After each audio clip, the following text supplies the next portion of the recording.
Rihana, welcome to the show. Thanks for having me. Super stoked to be here. It looks a little warmer where you are than where I am. Oh my gosh, it's so nice. Yeah, it's like 80 degrees out. Where are you at today?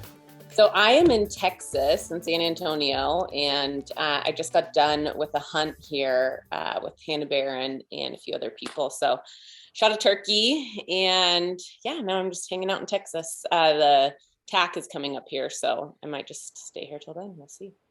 For those who don't know, Total Archer Challenge is like a touring archery shoot that goes all around the country. And it, Rihana, you work in the industry. Yes, I sure do. The hunting industry, that is, with Mtn Ops. Is that correct? Yes. Yep. I've been with Mtn Ops for 3 years. I actually kind of worked with the company when they first started as an ambassador. And then, just got to know the Harbordson brothers super well. And they brought me under their wing and just wanted me to work for them. So it was awesome. I'm super lucky and feel super fortunate. What were you doing before you came into the industry? So I was a nurse. I went to nursing school. And I really enjoyed nursing. I did it for 5 years. I worked in allergy, asthma, and immunology. So it was definitely super interesting, and I learned a lot, but it just wasn't what I was passionate about. I started hunting 9 years ago or so, and I just fell in love with it. It was something I wanted to do all the time. And I was only able to do it, obviously, like a normal person on weekends or vacation or whatnot. But I had some opportunities to start working in the outdoor space. And so as soon as that came up, I'm like, I would much rather do something that I'm super passionate about and love. And that was definitely hunting. So I was able to make a career out of it. Was that a hard choice for you to make? I mean, it was, and I did enjoy nursing. There's also a lot that I didn't enjoy as well. I mean, it was definitely, it was hard because I worked in acute care. I worked also as well as in allergy and immunology. And it just kind of got like a little redundant for me. It was the same thing all the time. And it was great helping people, but yeah, and it was also kind of sad. There were some really sad things too that you would see all the time and subjected to. And a lot of long hours and crazy shifts and stuff like that. And so I definitely, am much happier doing what I'm doing now. Yeah. I love being a nurse. I've always love people. Yeah. It seems like there's a lot of male nurses, obviously, but it seems like women are much more likely to help people like that. It's definitely an honorable job, but there's a lot of gross things to it, right? I always think of like the stuff that a nurse sees from day to day. Yeah. Yeah, it's pretty crazy. Some of the stuff I've had to do to people. What's the weirdest thing that you can say on? Oh my God. On the microphone? I mean, it's so gross. That's okay. We talk about gross things. You have to disimpact people sometimes. What does that mean? It means that you have to help them. Yeah, that was probably the grossest thing. Help them. You don't want to know where my fingers have been. So okay, gotcha. So gross. Or in people's gaping wounds, packing wounds and stuff. Wound vacs, stuff like that. But do you become numb to that stuff, or is it or are you thinking to yourself that this is fucking gross while you're doing it? The thing is that I would just think about all the time was hey, it's not my body, at least. It could be worse. This could be a freaking gaping wound on myself, Right. And two, I think you have to hold it together too, because obviously it's happening to this person. Right. So it's definitely, it could be worse. Always. That's just always what I would think. Yeah. So did you deal with birthing at all? Were you ever in that part? No, but in nursing school I did see it, and I was like, that was the most intense thing I've ever seen. And I was like, I'm never having kids. I mean, that's a lie, but I said that then. I was like, oh my gosh, it's pretty crazy to watch, which I'm sure you've seen it. You have kids, so I have. It was like a football stadium. That's how I described our first child. My daughter was there was 8 people in the room, and the spotlights that were in areas of that I thought I would only ever see. But it's different. Like it's who for those who've never gone through it, it seems really gross and weird and all these things. But when you're in the moment and it's like part of you, Yeah. and it still is all those things kind of, but it's kind of beautiful in a way. It's weird. It's really a hard, and I just was super stressed out. Like Yeah.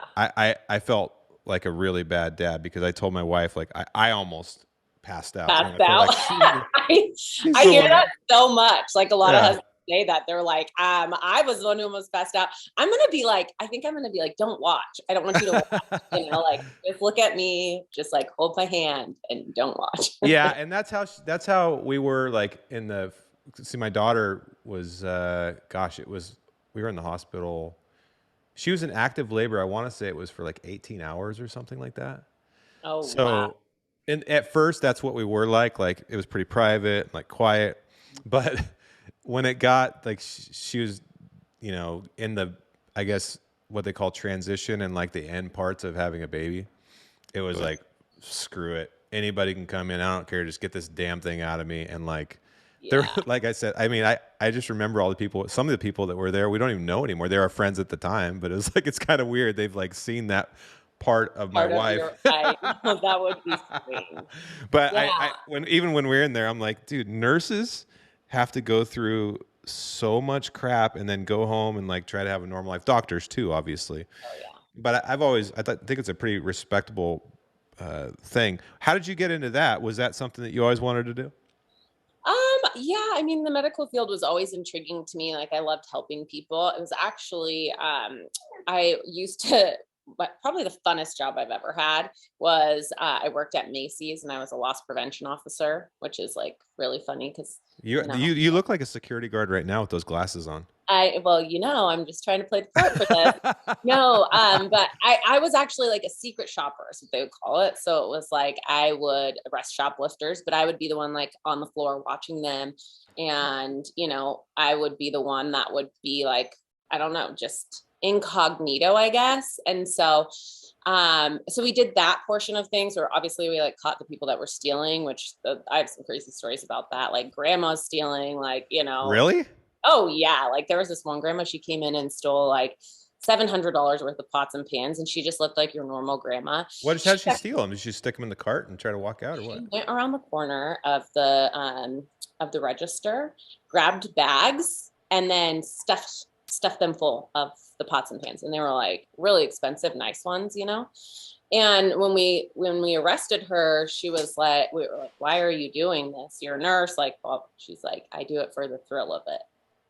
Like, okay, well, I guess some people it's drugs, some people it's alcohol, others I guess it's shoplifting. So yeah, Wow. it was a really fun job and I enjoyed it. It was a lot of nights and weekends and crazy hours. Every holiday I had to work. And so, I mean, while I loved it and it was fun and all, it just wasn't because I didn't have any free time to do what I wanted, all my days off, nobody else had off. And so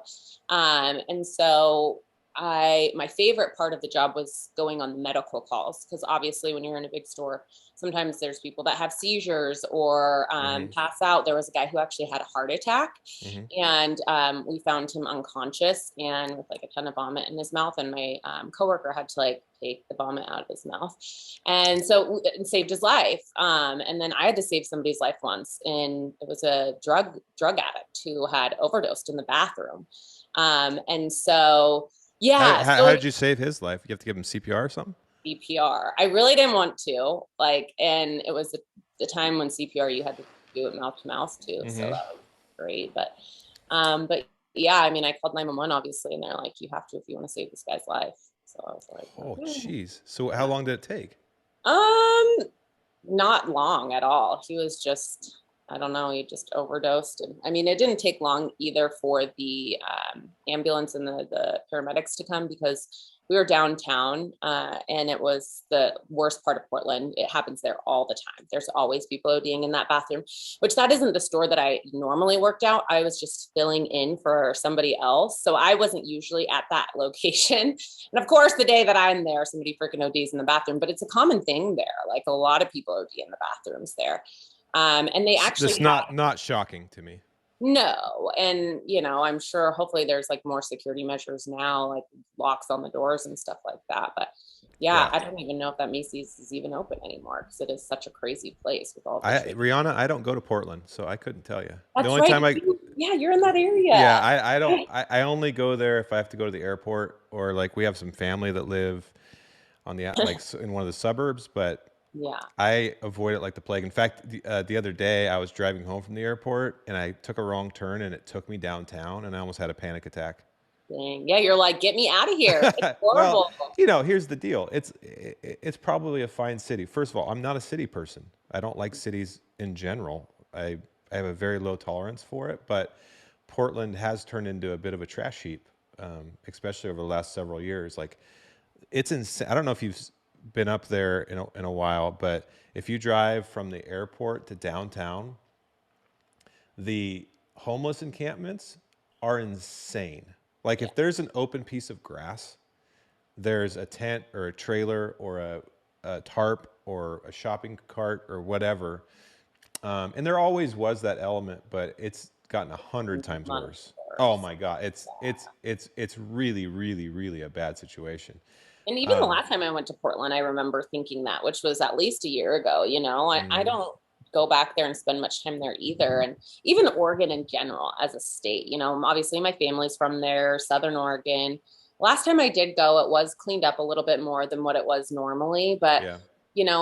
it definitely is really sad to see a state that you love so much and a state that's so beautiful be, freaking tarnished by Hmm. transients, people that are, they don't care for it at all. They don't care, about anyone else. And all they think about is themselves and just, defecate on the streets and Hmm. make and leave their needles. It's really Hmm. disgusting and it's Yeah. sad. I mean, obviously there's a lot of reasons we could go into for why people are Right. homeless, Right.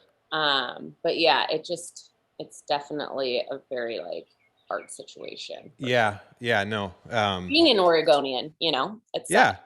Well, and it's also hard because, I mean, I live an hour out of town, and where I live, it's beautiful, and there's like, it's not an issue.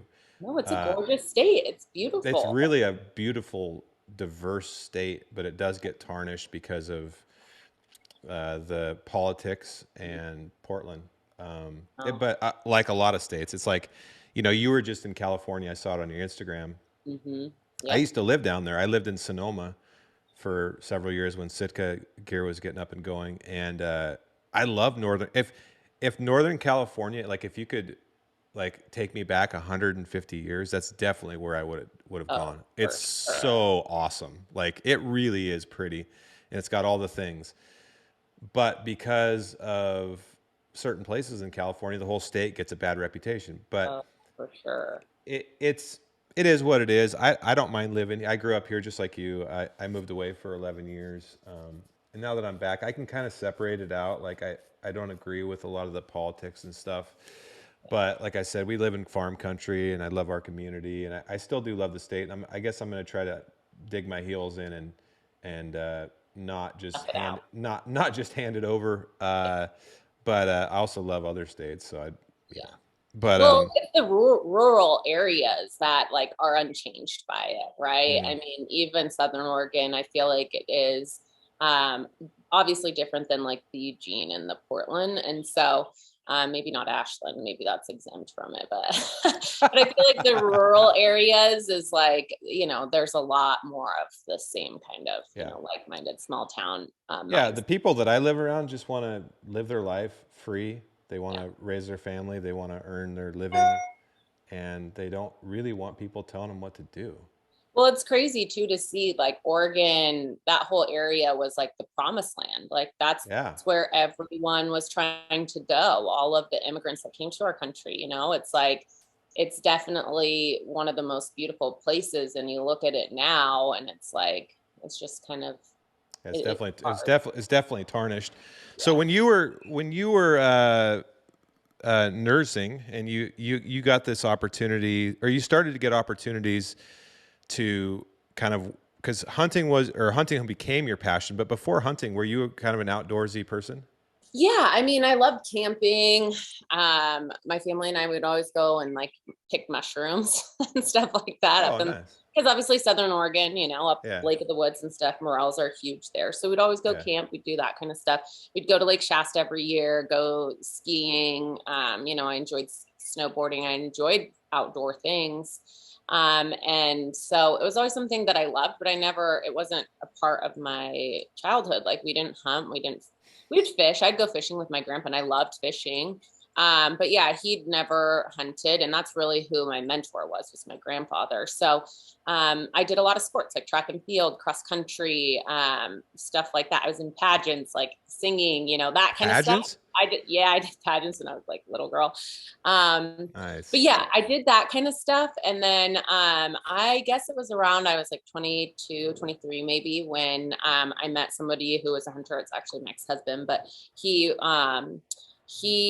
introduced me to it. I think it was like our second date. He started bugling and I was like, what in the world is that noise? Like, what is that? And so he explained it to me and I was like, that's the coolest thing. I never knew that about animals. And then, we'd go bear hunting and turkey hunting. And I just thought it was the coolest thing. And I just loved, like, there wasn't a lot of times in my life where I was like up before sunrise, like, up in the mountains doing that kind of stuff. And so it was something that was super interesting to me, and like hearing all the birds and seeing all the things and learning how to look for sign. And it was just really cool process. And I just loved it. And I just fully immersed myself in it. Like I just bought a ton of books on Amazon, like, the ethics of hunting, the Ortega's Mediations on Hunting, A Hunter's Heart. That was one of my favorite books. And so I just loved it. And just, because too, I've talked about this on a lot of other podcasts, but I was vegan, before I met my ex-husband. I was vegan for like, well, maybe 4 months strictly. And, it was very interesting time. I lost a lot of weight. I didn't feel super healthy. I didn't have a ton of energy. And I was doing it more for reasons of like, factory farming and the unethical, treatment of the animals and stuff like that. And so I think that was kind of like my biggest thing. And really all of the things that I had read were super biased and like against, you know, factory farming, but they didn't shed light on the natural ways also that people farm. And so it was very one-sided, and didn't shed light on, the possibility of sustainable farming and stuff like that. And so once I kind of started learning more about it, and then obviously hunting for your own food, and your hands are the only hands that touch it, and you're taking responsibility for the lives that you're, taking, that was just a lot more meaningful to me. And it made me a lot more conscious of a meat eater, because I was thinking about the animal every single time I was eating it. So it was just a supernatural progression into the hunting space. And now it's like, I enjoy eating the game that I kill, 10 times more than the burger from down the street. You know what I mean? So yeah, I was like, whatever I can do where I can do this majority of my time. And that's, what I want to do. Because obviously hunting is hard. You have to spend a lot of time doing it. You have to do scouting. You have to spend a lot of time outdoors to have the opportunities at these animals. It's not like you just go out there one day and you freaking shoot, a giant. I mean, sometimes it happens and that's what you hope for. But the more time you spend in the woods, the more you learn, and the more you'll have success. So. Yeah. Yeah. So you were this vegan phase that you had. Did you also how did you look upon hunters at that point? Oh my gosh, I did say this all the time. I would be that person on social media, like, I Hating. hope you and your family die. Did you ever do that? No, I didn't, because social media, it really wasn't a huge thing. Like When was this? First time I got an Instagram, I was already hunting. And so, Okay, gotcha. I mean, I obviously had Facebook and stuff, but I wasn't super into that. And like none of my friends on Facebook hunted. Was there a Rihana Cary MySpace? There was. Oh yeah, totally. I had a MySpace. I don't even remember. Somebody asked me like what my song on MySpace was, and I was like, probably Sublime or something weird. But yeah, no, I definitely had MySpace, and then did the Facebook thing. And then, Yeah, I didn't get an Instagram until I was already a hunter. And, I think I was on the other end of things, like getting the hate. And for me, it's not a big deal. Like I understand fully why people feel that way. I do Mhm. because I was there. I would have been that person. I actually signed up for PETA. Yeah, when I was vegan, I got a PETA membership and was like all about it. But obviously once I learned a lot more and opened up my mind and listened to all sides of the story and did my own research and figured things out on my own, then I was able to make the decision that's right for me. And I feel 100% confident in my decisions and the reasons behind them. So for me, like, you can say whatever you want. I don't care. Like, Do you I have full confidence in what I'm do you doing. find it easy to have those conversations with people that still have that point of view now, so that you can A kind of hundred bridge the percent. gap? Oh, 100%. And I feel like too, most vegans are pretty chill when it comes to hunting for your meat. And a lot of them that I know are like, well, if I shot something, like maybe I would eat it. And I'm like, yeah, you should and see how you feel about it. And if you hate it, then keep on being a vegan. So I feel like for the most part, if you're a reasonable human and you listen to the why behind things, that what the why behind why people do things, rather than just making a quick assumption or judgment without any factual, knowledge on the situation, then yeah, it's easy to, just assume why somebody is doing something. But Yeah, I uh, think it happens both ways, right? Like, I think the more just questions you ask, the better. Like, and yeah, I mean, if I ask somebody why they're vegan, it makes sense there's usually. actually people that I know that are vegans, that there's good reasons they're vegans, and they probably should be vegans. Like, Yeah. I mean, I think it goes both ways. I think both sides of this coin kind of make a lot of assumptions about the other side, right? Like, Oh, for it's a sure. free country. If somebody wants to be a vegan, they could be a vegan. It's okay, everybody. A Just hundred percent. if someone doesn't like hunting, they can also not like hunting. That's okay. Yeah. What's not okay, or like vice versa, like it's okay that I keep flirting with this idea of trying this carnivore diet for a few months. My wife is absolutely against it, but Yeah. I really am flirting with it, and that's also okay. I have that right if I want to do that. But the point is like what's not okay is the hate that goes back and forth with the like blanket statements and assumptions attached to it. Oh, It's not helpful or okay. I mean, I get the hate from the one side, not as much probably as you do as a female in the industry, which I want to talk about. yeah. But there's a lot of social media has just made it so easy to do that stuff. And there was a article that Jonathan Haidt, an author, excuse me, an author who's written quite a few awesome books, had out yesterday. I can't remember what it was, but he was talking about the rise of social media and sort of how it's because teen suicide, teen depression, teen anxiety, all the things are up. And I think they're up like 40 some percent. And so this was his hypothesis on how that's happened. And a lot of it had to do with social media. And if you dug into all the things about social media that are wrong, one of them is the fact that people can basically sling mud with little accountability for it. And in this area, especially because it's a it's a passionate subject for people. Like taking the life of anything is nothing to be it's not to be taken lightly. But I have a brother, an older brother, Rihanna, who's uh, not a hunter at all. Lives in Hollywood. He's like very, very, very that. Like he owns a modeling agency. Like he loves cities. He travels the world. He's like the opposite of me, except we're brothers. We love each other. He's not against hunting, but he doesn't want to hear about it. Yeah. And I've had lots of conversations with him, and he'll defend it, absolutely. But also, like, I don't need to just go brag about killing something to him, right? So, like, there's sensitivities. Like, you need to be okay with other people having that. That's why Ben O'Brien has this vegan on his podcast quite a bit.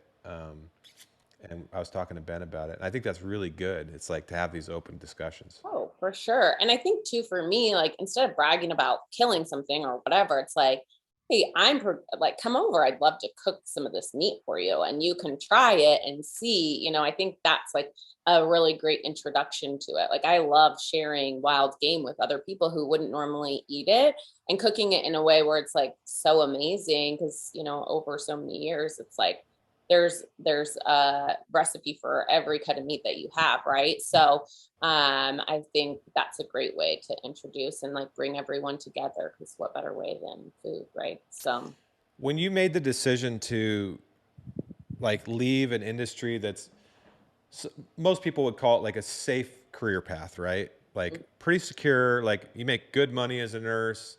You can be a nurse anywhere you want to be. So if you ever want to move, like there's a lot of benefits to being a nurse. Plus you're giving back to the community. Like it's a good job. yeah. You put all this money into school, right? Mhm.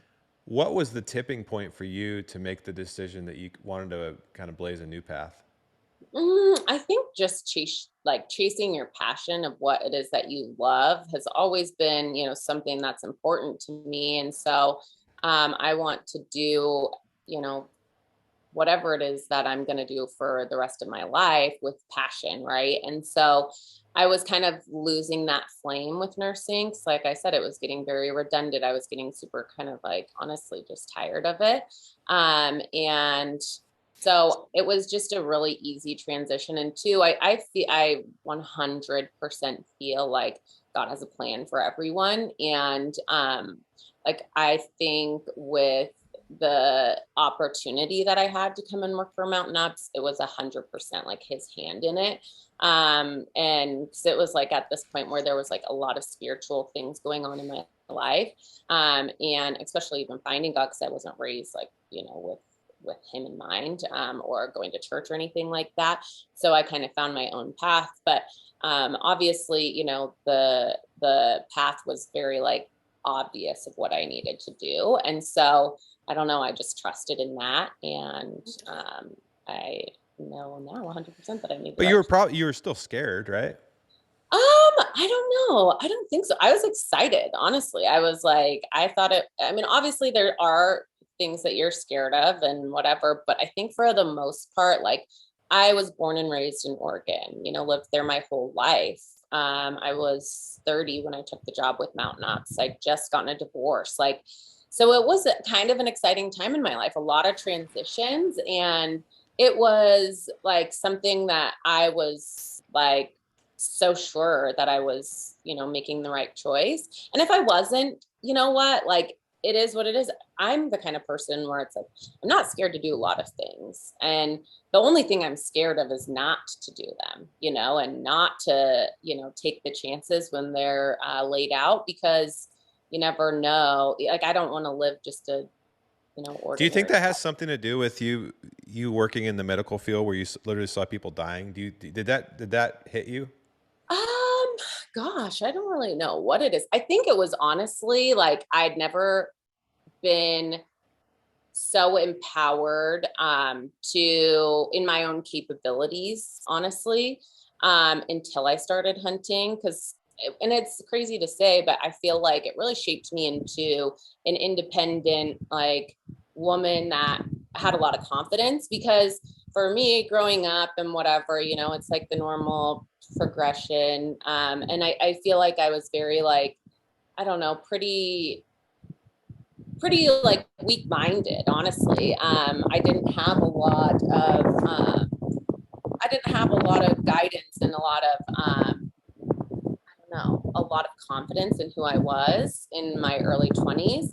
And then once I did start finding hunting and realizing that like I can do these really hard things, like stay out overnight by myself in a tent in the middle of the woods, that I hiked into, like just overcoming fear and overcoming these like intense things that most people wouldn't want to go and do, or uncomfortable situations. It just like made me want to keep on doing it, right? Like, and know that I could do it. Like, Did you ever struggle with self-confidence and that adventurous spirit before that?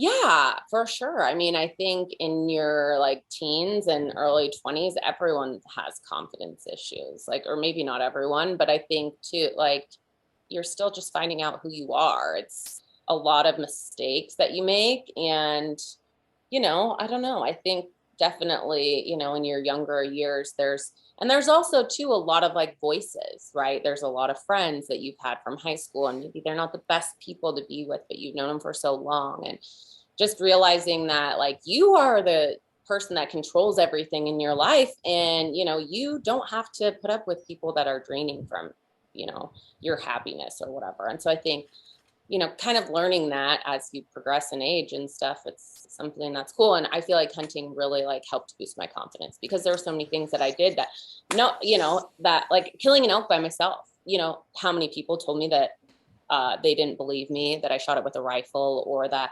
oh, you can't shoot an elk alone. You need somebody to call it in for you, or just a lot of doubters, right? And then you prove them wrong, and you're like, oh my gosh, why do I listen to what anyone else says ever? Like you set your goals of what you want to do, and you can do anything you put your mind to. Because The Altitude Show is brought to you by Peaks Equipment, the world's leading technical, hard goods, and accessories brand for backcountry enthusiasts. From trekking poles to headlamps to best-in-class gators, Peaks delivers a system of products that work to achieve optimal performance in the harshest conditions. Don't suffer on your hunting adventures. Peaks enables you to thrive on the mountain when everyone else is going home. Visit peaksequipment.com and use code ALTITUDE for 10% off today. That's ALTITUDE for 10% off on peaksequipment.com. I think that was like the big learning lesson for me, was like, there are so many people in my life that tell me that I can't do things, or that, whatever. And it's like, oh, I will never listen to one of them ever again. So. Well, that's really that's really a valuable lesson to learn that young. I wish I would have learned that young. I mean, really, like most 30-year-olds don't get to that milestone. I mean, I'm 41. It was all through hunting. Like, yeah, no, I feel like it helped me so much. Absolutely. There's so many things I want to dive into there, because one of the reasons I started this podcast was to help spread hope to people that struggle with some of these things, and they want to create their own life, whatever that might be, but they encounter the normal hurdles, fear of change, other people's opinions, financial concerns, et cetera, et cetera, et cetera. But I think, just like you, one of the things I was blessed with early in life is I grew up in the woods. Like, my parents kicked me out the door as soon as I could walk with my BB gun or my longbow, and I learned these skills that hunting teaches you early: being independent, overcoming fear, all the things. Like, I'm literally writing a book about it. But if you don't have an outlet that teaches you those things, like, all of those things are really hard to get over, especially if you're thinking about, or a good example that I think ties well with you and I, Rihana, is we grew up in rural Oregon, right? Yeah. There's a lot of people that, especially that grow up in rural areas, that aren't exposed to kind of more open-minded views of what they can do with their life. It's like, here's what you do. You get out of high school, you buy a big truck, you get a job, whatever, get married, you have kids. Yeah, you do all the things, and then you put every dime away in your 401k, and then when you're 67, you can retire with $1 million and pay yourself 35 grand a year to do the same things you've been doing. And there's nothing wrong with that. But for those that have a desire for more adventure, there's a lot of wisdom that can be learned from people like you or whoever else that have broken through that barrier and are also able to appreciate where they came from, and not bash it, but create their own life, and like sort of fearlessly. And how did you deal with or how do you deal? Because I'm sure you still get it, being a woman. For those who aren't in the hunting industry like Rihana is, it's 95% male, maybe higher, and if you're the general problem you deal with as a female is people go, well, yeah, she's pretty, but can she really hunt? Yeah. And sometimes it's a very valid question. Yeah. But it's just as valid for a male. Like, yeah, he's ripped, but can he hunt? You know, like you can ask the same exact questions about males. It doesn't matter what the sex is, but because females in the male dominant industry, there's barriers that you got to get over again, right? How do you deal with that criticism and sort of move past it? Well, listen, that's kind of like what I had already said. And two, because been asked this question a lot by young women that are trying to get into it, or even like my friend's daughter, she's like 13. She killed a deer and he put it on her page and she got so much hate from it. She's 13, right? And so she's at a very impressionable age of like, oh my gosh, all these people are saying all these, like, I don't want to kill anything now. Like she's listening to the mob, right? And so I think, and this is the advice that I told her, I said, as long as you are strong in your beliefs and your intentions and your reasoning behind what you're doing, no one, not one single voice can ever bring you down, ever. Like for me, I do not care if somebody says like, oh, she's just pretty, she doesn't know how to hunt, like, or, you know, I've heard it from even people that are super like well known in the industry that are very well respected. And I'm like, okay, that person doesn't know me. I've never met them before. They've never spent 5 minutes with me. They've never experienced a hunt with me. And you can go and ask anyone that I've hunted with, and they will say, like, Rihana really loves hunting. And for me, it's like, I think and this is also what I take into when I try and when I am passing judgments on people. It's like, and I try not to, especially because you can listen to what anyone says, right? And that's their judgment. That's what they think. Like maybe, I don't know, maybe they didn't have that person on the right day or whatever. I like to make judgments on people after I've experienced, you know, like at least a few days with them, or I've actually gotten to know them, right? And so for me, whenever I hear somebody say that kind of stuff, they don't know me. They don't know who I am. They've never spent time with me, and they have no right to judge me. So, and especially too, like I was saying to the point, is as long as you're firm in your beliefs and your reasoning and your intentions, and you know your intentions are pure, then it doesn't matter what anyone has to say. They can never bring you down. Has it ever got to the point where you actually had to address it and have a confrontation with somebody? I no, but I mean, Or do you just whatever, let it roll, don't even respond? you know, I think there has been like a certain situation that I feel like needs to be resolved, you know, sometimes. And so if I feel like something needs to be resolved, then 100%, I'm not scared. Like I'm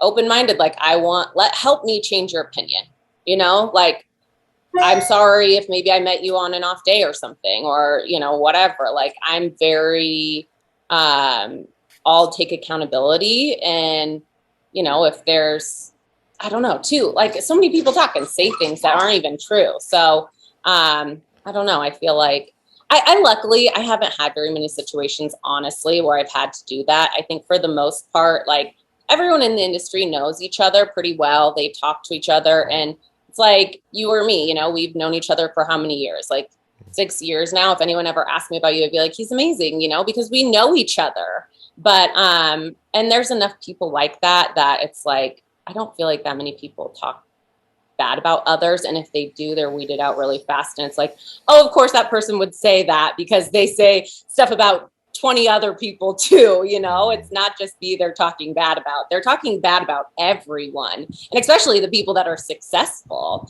And so it's very patternable, and we all know who those people are, right? And so it's like it's not that big of a deal, because for the most part, like what I love about the hunting industry is we mostly have each other's back, you know. And if there is somebody that's talking bad, it's usually people that aren't in the industry that hunt, you know. So I don't know. I think success breeds jealousy always, and it always will. And so it comes with the territory, and you'll always deal with it. But like I said, as long as you know your intentions and why you're doing something, then it doesn't matter what anyone has to say about you.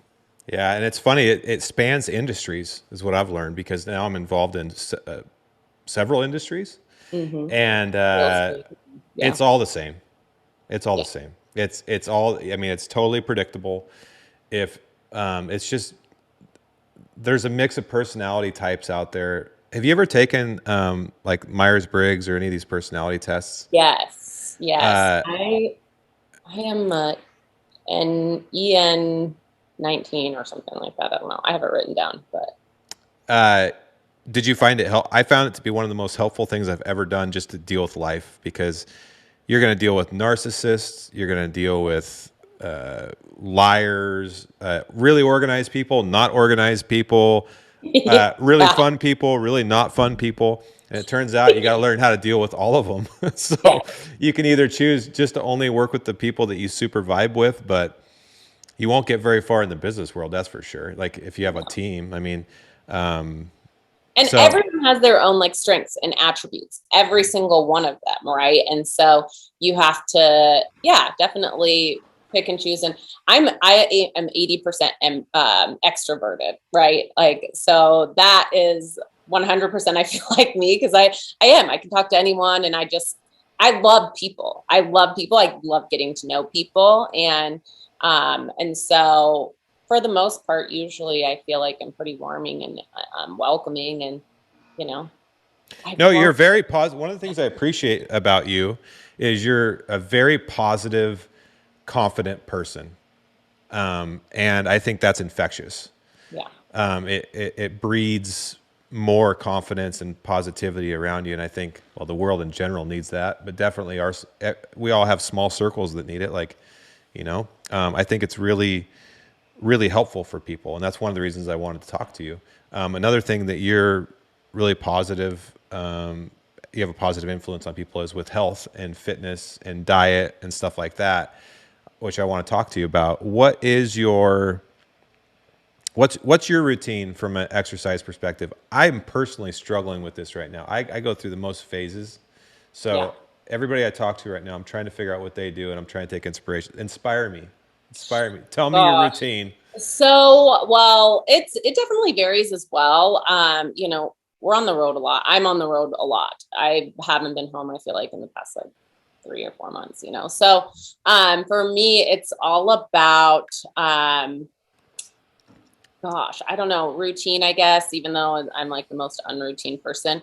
But I did 75 hard, right? And I did that last year. It was a 75-day program where it was like every single day you do the same exact thing, no matter where you are. I was traveling a lot and I still was able to like get in a morning workout, an evening workout, drink a gallon of water, read 10 pages a day. And so that really helped me develop a lot more discipline than what I've ever had in my whole life, physically. And I guess as well, like with diet, I've always kind of been a little bit healthier of an eater, and try not to eat a ton of carbs. Like I just know my body super well and I know what it thrives on, and what it doesn't, right? So a lot of sugars.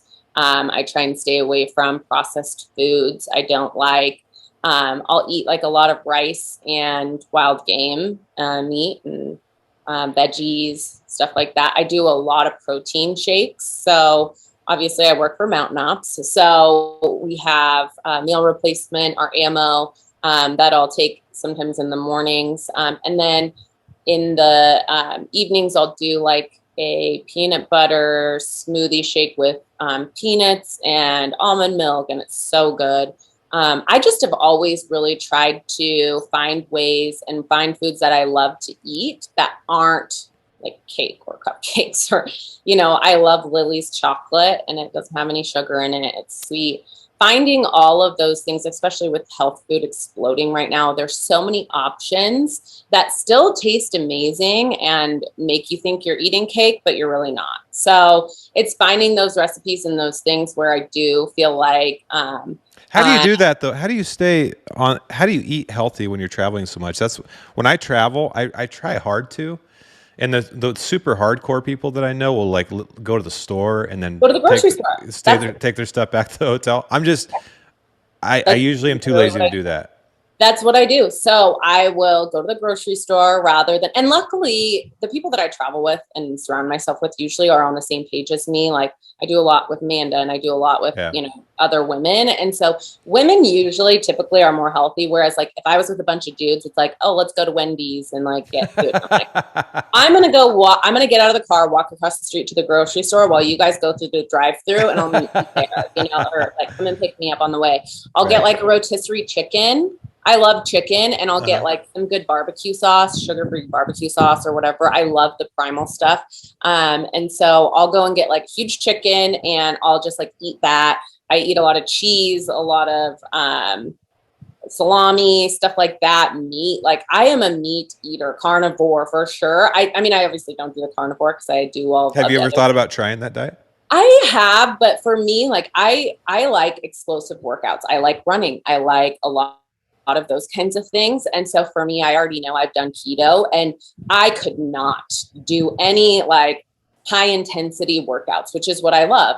I am too, I'm not like, yeah, abs are nice and everything, but what I really want to be able to do is pack an elk out, or keep up with the guys in the mountains. I don't want to be the weak link. And so for me, it's like, as long as my endurance game is good and my body's fueled, then I'll be fine no matter what. And so rice, oatmeal, like I love oatmeal. I eat oatmeal almost every morning when I don't do like meat and eggs and stuff. But I do best on carbs, and everyone's body is different. So you have to listen to what is like the best for you. But I just know my body so well because I've taken things out, added it back, tried doing things. And I just kind of am on this like really good rhythm of what's best for me and what foods agree with me. And I haven't really strayed much from it at all. And I'd like to do a lot of running. Like I really do. I did cross country and track in school. And so I try and run almost every day if I can. But if I'm traveling, usually, even like when I am traveling, I'll just be like, okay, I'm gonna go for like a quick run, even if it's a few miles, like, yeah, I do that. And then I've really been trying to do a lot more weightlifting because like when I did 75 hard, I lost so much. Like I lost everything. I think I was like 6 to 8% body fat. So I slimmed down really easy. Like that's what I need to do. Yeah. Because I was running so much. And I was always in a deficit with my calories. So I use MyFitnessPal and it tracks all of my food. You put it in there? You input all your food? I tried that for a while. It just became unsustainable for me. Yeah. I eat the same thing all the time. Right. And so, I don't put it in every single day, but I just know what calories are now. And I know how much calories 2 eggs have off the top of my head. Cause I would do it for a week straight, not do it, do it for a week straight, not do it. So for me now, it's just like easy. I know what my daily breakfast is, 452 calories, because I do Ignite, I do our collagen, I do oatmeal with blueberries, almond milk, and then a scoop of protein. No sugar at all in anything. And then, lunchtime, I'll do like some meat and some rice. So I'm just like in a routine. And honestly, I love food and I love making it taste good, but I'm kind of to the point where it's like, I don't care that much about what I'm eating. I'm not trying to be like satisfied with every meal, and 2 sauces, like literally sauces can be game changers. Like I love hot sauce. And so I'll do healthy stuff and then I'll put my favorite sauce on, like ranch, or I love Cafe Yum. Their yum sauce is amazing. I'll put that all over everything, and it's a lot of healthy fats and stuff like that. And so, yeah, I just know what works well with my body, and I keep track. I would say keep track of what you're eating for at least 2 weeks, and then you'll get a really good feel and pulse of what you're putting in your body and what calorie deficit you're on. So I've got my Garmin watch, and it tells me how many calories I burn in a day. Now, when I did 75 hard, I was always in a deficit. I was probably at least like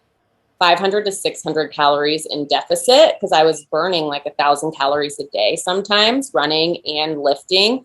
And so I think the more that you can kind of track your exertion and how much you're burning and then how much you're putting in your body, like you'll just figure it out. Your body's a machine, so you have to fuel it properly. And if you don't, you're going to get tired and you're not going to want to work out. Like you're going to feel sluggish. Like I know what makes me feel sluggish. So I just don't do it. Yeah. That's again, you're ahead of the curve. Eric McCormick has been a saint for me. Like when I first, and it was elk hunting that put me on my fitness journey. I haven't always been this way. Obviously, I did track and field and cross country, but I would eat Wendy's every day for lunch, and so, or Taco Bell. I haven't had fast food in maybe 10 years, 12 years. So, Right. Except for In-N-Out. I will do In-N-Out. Like, it has a lot of fat in it. So if I need like a lot more fats on one day, because I try and cycle it too. I'm like, holy cow, I had like, 50% high fats or, whatever. Then I'll try and do like more carbs the next day. So I think like cycling it out too, and not too much of one day versus the next, always changing things. Where are you getting most of your carbs? Rice, oats, fruits, vegetables, stuff like that. Like that's the other thing. I can't do the no carb thing. I drag. I have to nap. I have no energy. I know there's people out there that can do that. It's just, it doesn't work for me. But I can also OD on, like, I love pasta. I love like cheesy macaroni and all that. Like, I love all that stuff. So I got to watch it, but it's a healthy balance. It's funny because now, I used to be that way, but I don't even think about pasta now. Like, I don't even think about bread. Like, maybe sometimes if you're at like a really nice restaurant, Italian restaurant, where they have that really yummy bread, like the sourdough, and I'm freaking starving, then I'll eat it. But for the most part, like, it doesn't even sound good to me. I just feel heavy after I eat that kind of stuff. And so listening to your body is huge. If you feel heavy and shitty after you eat something, then you probably shouldn't be eating it. You know what I mean? So what about alcohol? So I kind of, after 75 hard, before I would drink wine a lot. Like I would drink, a glass of wine a night, And so when I did 75 hard, I've never felt so good. And so, I drink a lot less. But it's not like, I don't know, I don't have social time where I'm drinking or whatnot. And it's a lot less than I used to. Like, but you're not having a glass of wine every night. No, I haven't drank in, I think I had some sake last night, but before that it was like 15 days or something. So I mean, I'm not drinking all the time anymore, just because too, like, the inflammation it causes in your body is insane. Like, I'm going to Hawaii. I need to look good in a bathing suit, so I would rather look better in a bathing suit than have margarita or wine every night. So, I think alcohol is a huge thing that causes inflammation in the body. And I could see it from day one, starting 75 hard, to day 17, the transformation that I had in my body from no alcohol and running every single day and no sugar. It was mind blowing. I was like, holy cow. Like, when you really dial things in, I mean, you can get your body to transform so well. And I don't know, it also has to do with your genetics too. Like, I think I'm just naturally like muscular. And so, once I take out all the stuff that causes so much fat and inflammation, like, it was gone. So yeah, I did the 75 hard thing. I did the dad of 3 kids version, which was I had to take out one of the workouts because it just wasn't happening to do 2 45-minute workouts a day. Now you did 75 hardish. I did 75 hardish. But I did everything else. I stuck to my diet. Sugar and alcohol are my Achilles heels. Like, I love having a drink at night. Whether that be a glass of wine, it could even be a White Claw. Stop it, people. White Claws aren't that bad. Don't judge me.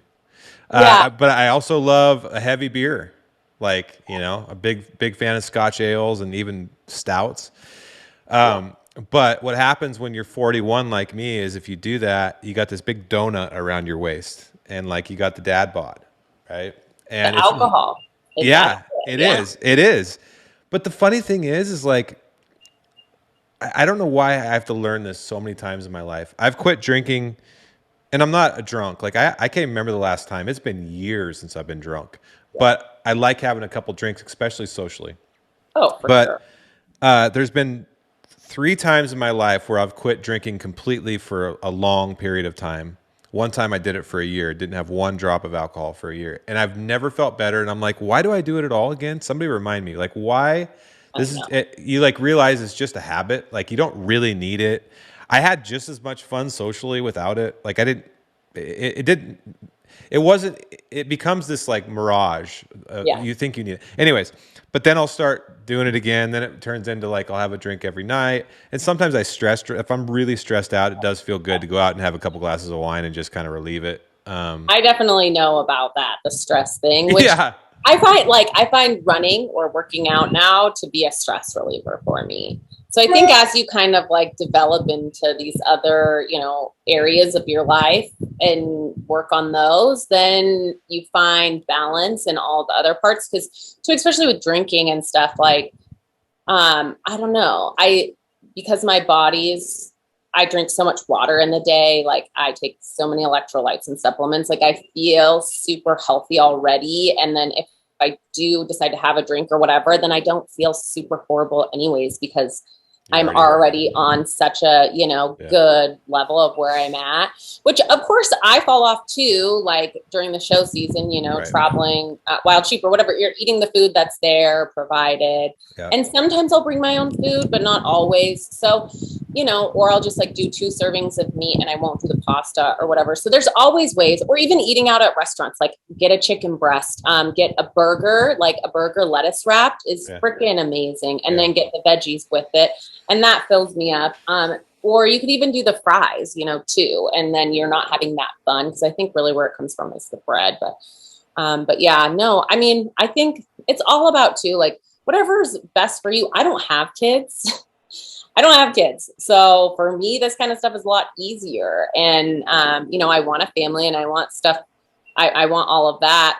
And kind of going into my, like when I start a family, like I want to have all these disciplines down so that when I do have kids, it's an easy transition. And like, I already have things figured out and dialed. So, I mean, I'm 34 and I don't have kids, so it's Yeah. like I definitely have chosen the adventure side for so long. Yeah. So, and I have so many adventures planned this year, but I'm ready to like, procreate at some point. Well, it takes a lot of discipline to. I have to work constantly on this, like the staying on. It's not. I think for me, and maybe you can tell me if this is the right way to look at it. It's about sustainability. It's like what can I do consistently and sustainable. Like I don't want to get into a fad workout thing. Like I don't 75 hard to me. Here's the way I looked at it. It was just getting me back on track. Like it was kicking my ass back into shape. I probably actually could have kept doing it. I at the end of it, I was like, I could do this every day. But then I didn't, and then I'm like, God, that all seems so daunting now. I don't want to do that again. But now I'm on a pretty good, consistent, sustainable thing. Like I work out 5 days a week. I got a bike that I love. Because I love running, but it hurts my back. So, but the diet thing and the alcohol thing and the sugar, I love like Sour Patch Kids. Like our mutual friend Jordan Harbitson and I have a lot in common, which is hot tamales, Sour Patch Kids, ice cream. Have you talked to Jordan?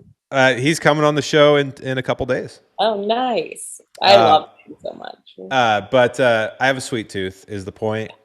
And I've done a pretty good job managing that lately. I don't eat as much candy. I actually don't. I very rarely eat candy.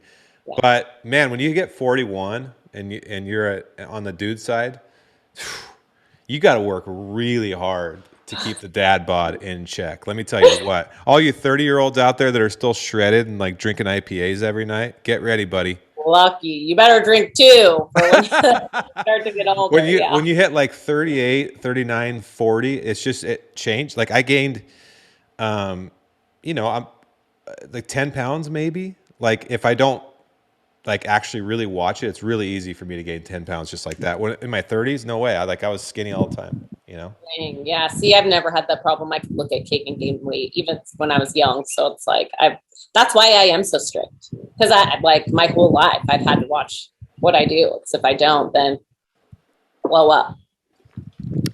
What you're a very confident person. Where'd you get your mental strength from? Like I said, really, I feel like it was having confidence in my abilities and capabilities, and knowing that like I can get through anything and push past anything. I didn't have like the best childhood growing up. That was a lot of I don't know, like kind of a broken family, situation. And so I think going through a lot of that stuff at a younger age and then coming out on top, is huge. And just, it's a lot of self-reflection and trying to always be learning and growing from mistakes and not being too hard on yourself. And I think also like my inner voice is so positive. And a lot of people don't even think about that. Like, how do you talk to yourself?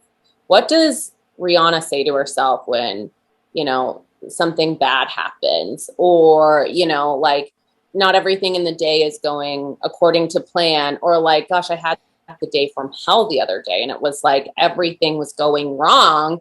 And if I was being a bitch to myself in my head about it, then it would have just unraveled 10 times even worse, And so I think being able to be your own cheerleader and your own voice of reason is huge. And I think a lot of people don't do that. I think a lot of people are super hard on themselves and super mean to themselves in their head. Like, why are you so stupid? Why did you do this? Or why did you do that? And I mean, I still sometimes hear it in mine and I nip it in the butt and shut it down because it's all having that self-awareness. Because the more you can train your brain to be positive and think positively, the more positive things that will happen. So I think that's for me, like I am my biggest cheerleader in my head. Do you coach? Do you have people that you mentor that you tell these things? No. I'm serious because so many people struggle with this. Yeah. It's much easier. It's much easier to have negative thoughts because it's almost like letting yourself off the hook, right? Like, what do they call it? When you sort of talk yourself negative and just kind of that outcome ends up happening because it's kind of the most lazy thing to do. Well, the mind is a very powerful thing, and what you feed it is what's going to grow, and so the more negativity that you feed it, the more, doubts, fear that you allow to enter your head, the more that's going to transpire in your life. You're going to be scared of everything. You're going to, what's the worst that can happen? And I think too, like I have that mentality. Like I said, I don't have kids yet. So it's like, what's the worst that could happen? I could die. And if I do, then, that's just what is meant for my plan, And so I don't know. And I guess that's extreme, right? Like I'm not going to die because I had to wait in the Avis car line for like 3 hours to get a rental car. But yeah, I mean, you could definitely like make it into something way worse. And I'm not strong all the time. And I do have a really good network of people that I surround myself with that are positive. Like Amanda Caldwell, she'll message me every day and be like, you're beautiful. I love you. I message her the same things. It's like all about surrounding yourself with people that have your back, that are on your team, that, feed you also with positive things. Cause it's like we could, and girls, all this the time. Is where men are different. I'm not grinning because I'm laughing at what you said. I'm grinning because me and my friends send ourselves the exact opposites. Outdoor Class is the new source of premium outdoor education from trusted and knowledgeable experts. For hunters committed to improving their skills, Outdoor Class is the only subscription-based e-learning platform that provides unlimited access to video lessons from the world's most respected experts. Learn from industry leaders like Corey Jacobson, Randy Newberg, Remy Warren, and other experts across all the topics that affect you as a hunter. Make sure to follow Outdoor Class Official on Instagram, Facebook, and YouTube, and take your game to the next level by going to outdoorclass.com. You can use code ALTITUDE at checkout for 20% off. That is ALTITUDE at checkout for 20% off at outdoorclass.com.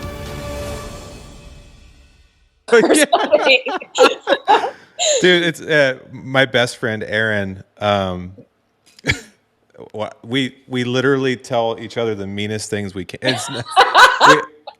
I'll just send him whatever. Well, your guys' humor is different than ours, and that's but it's it's the way we show our love. We show our love by giving each other the most amount of shit.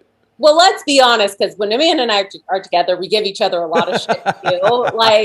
But at the same time, it's like when we know when we need each other. Like I was having a horrible day the other day, and I called Amanda and I just was like, "Oh my gosh, this happened, this happened." She's like, "I'm so sorry that you had such a horrible day. Blah blah blah. Tomorrow will be better." And so, being able to vent to people too, and have a safe person in your life, like Jess Byers, also, she is like so full of wisdom, especially when it comes to relationships, and so I think surrounding yourself with a network of people that lift you up and that have your back is huge. And that's what I've been able to do. I've really realized who I want in my life and who I don't, because there's soul suckers out there, and you can't have those around, because that's what'll happen. I'm very easy to like fall into ruts if I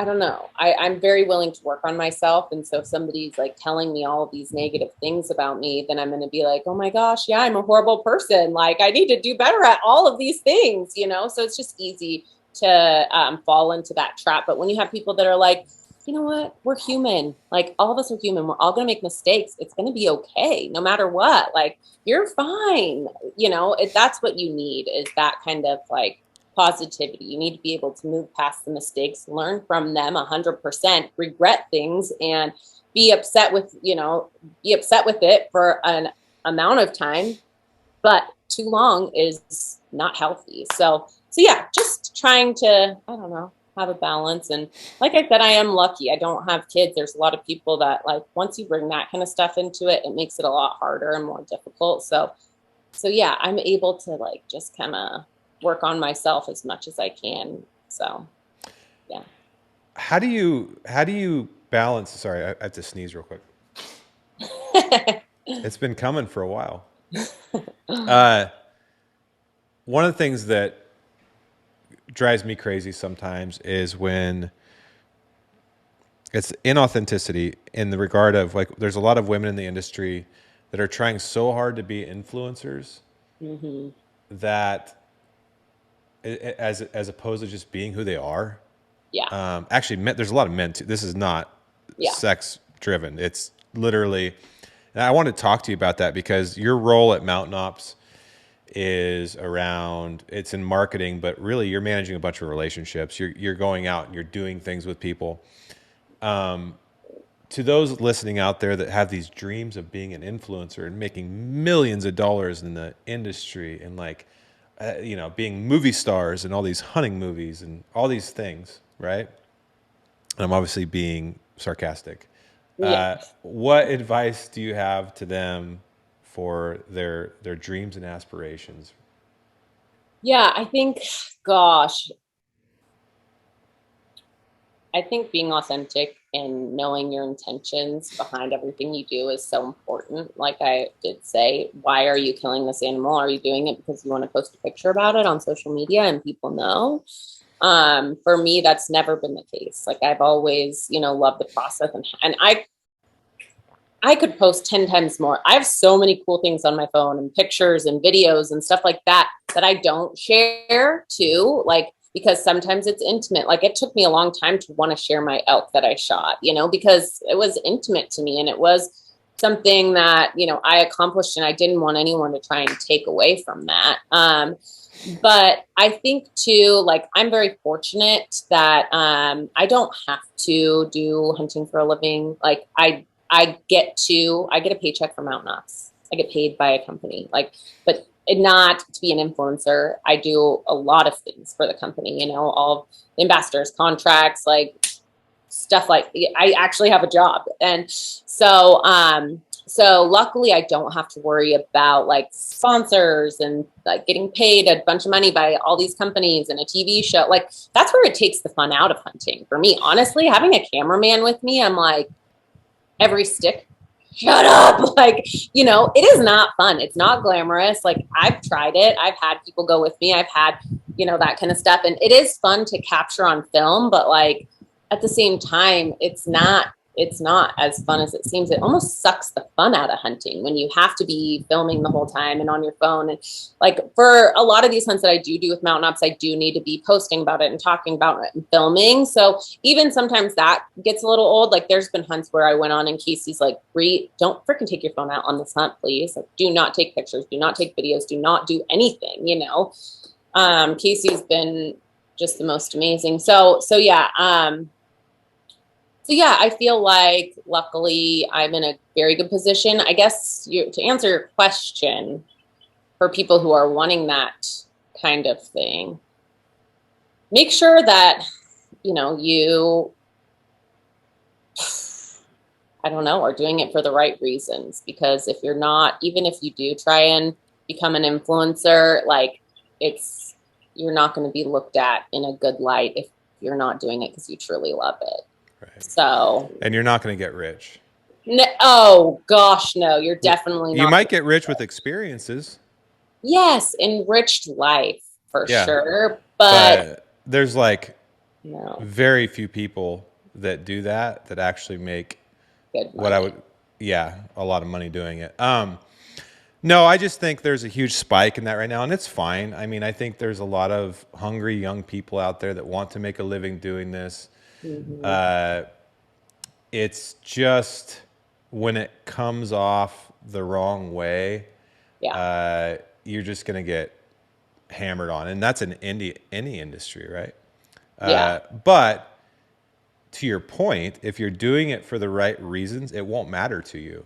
But if you're doing it for the wrong reasons, it will matter to you because you'll be really embarrassed, right? Yeah. But if you do it for the right reason, you'll be like, I don't care. Like, I think it's like being okay with sucking at something is like one of the most powerful things you could ever have, or just not even sucking, just being okay. If you're doing it for the right reasons, you just keep moving forward and improving and doing it. And then naturally things happen and occur that maybe will allow it to be like a full-time path in your life. Yeah. As opposed to kind of building it on shaky ground, like inauthenticity, trying to jump too fast, maybe going after things that aren't even possible, which like getting rich in the hunting industry is highly improbable. So like just having realistic expectations.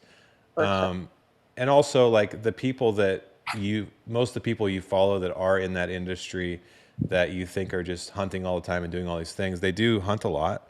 But most of the time, with the exception of just a few that I can think of off the top of my head, they do have real jobs too, and they could get fired just like you can from your job.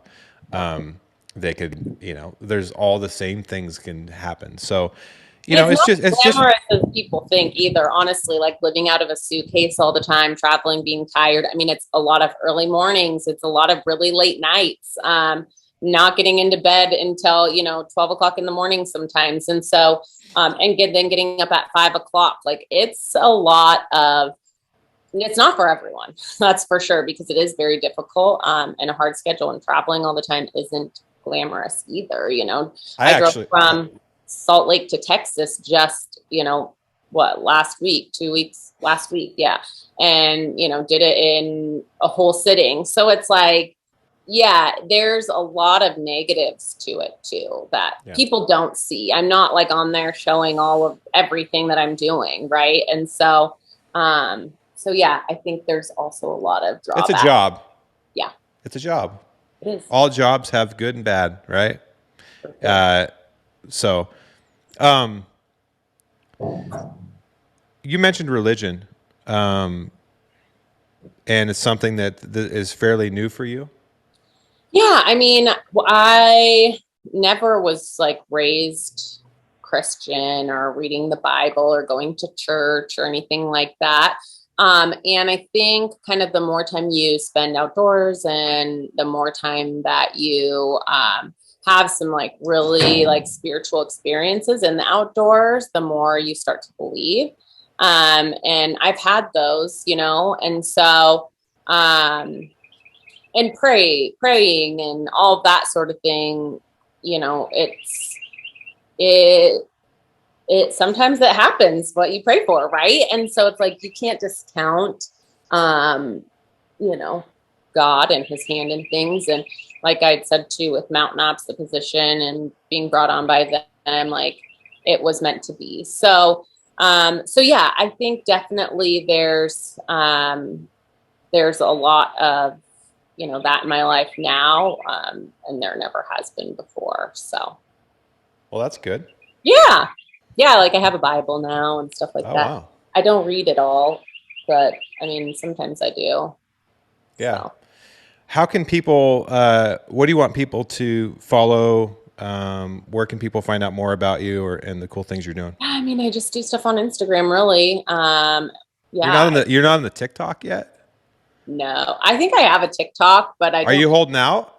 I'm not really like a TikToker, you know. I see all these people like dancing and doing all this beauty stuff. I'm like, that's just not me, you know, like maybe hunting films. But also too, the stuff that I like to do doesn't go well on TikTok. Like Taylor Drury, she had her TikTok up. She didn't even post a bad video and they took it away from her. Yeah, you can't post hunting content. I mean, you can't post anything that has to do with there can't be any dead animals, basically. Or like even I had one taken down of just the arrow hitting the elk. Yeah. And you couldn't even really see it. I mean, it was blurry. Like, but someone complains about it, it's off. So basically, yeah. But you know, it has changed quite a bit. You might want to check it out. It's not all dancing anymore.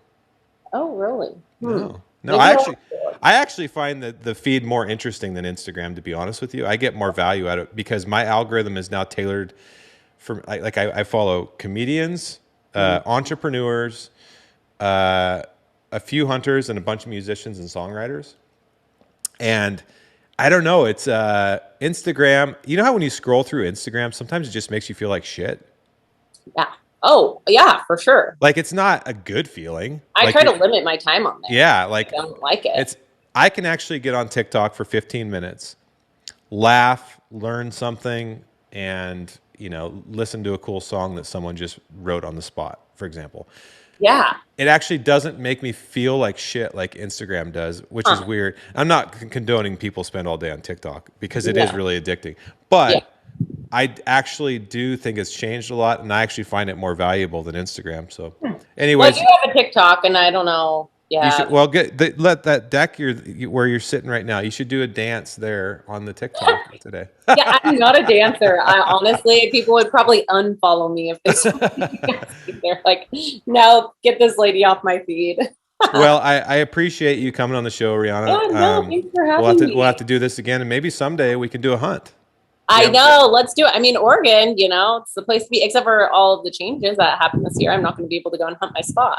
Unless I draw out second choice, which I don't know. I don't know how all that's going to go. It'll be interesting to see, you know? Yeah, I'm frustrated. Yeah, I haven't decided what I'm going to do yet either. It definitely threw a hit. It actually just made me focus more on other states. I'll just get the general over the counter and hunt Roosevelt's. And how many points do you have? I have 16 points. Okay, so I can't you don't want to waste them on like. No, and so I'm just going to probably just keep building those until I can draw one of the 2 good units or 3 good units. And then, I guess you hunt over there anyways, Roosevelt's. Yeah. I mean, I live right here. So I like the opportunity to be able to go to Eastern Oregon. So folks, what we're talking about is Oregon this year. If you're a hunter, makes you, on the west side, you can use a general archery tag and basically hunt most of the units. But if you go east of the Cascades, you now have to choose what unit you want to hunt. And that is your only elk hunting opportunity. So like before, I could hunt Roosevelt's for a few days, and if I got wet and tired of it, I could go over to the sagebrush and junipers and be happy and listen to elk bugle. and hunt basically most places in Eastern Oregon. That's no longer. Now I cannot do that. So the way I'm looking at it is I'm going to focus on the coast for the first couple weeks of the season. Then I'm going to go to hopefully Wyoming, Montana. Nice. Yeah, I think I'll do Montana and Idaho, and then maybe one other state. So we'll see. Well, you're living the dream. Trying, you know. No, I think you are, and I think a lot of people out there that are listening can again take wisdom from your story. And I think you know, the courage, the self-confidence, the positive attitude, the sort of fearlessness, adventure, some spirit. There's a lot you can take from that. So I appreciate you coming on. Let's do this again. Now go enjoy that Texas sunshine. I will. Thank you so much. I'll talk to you soon.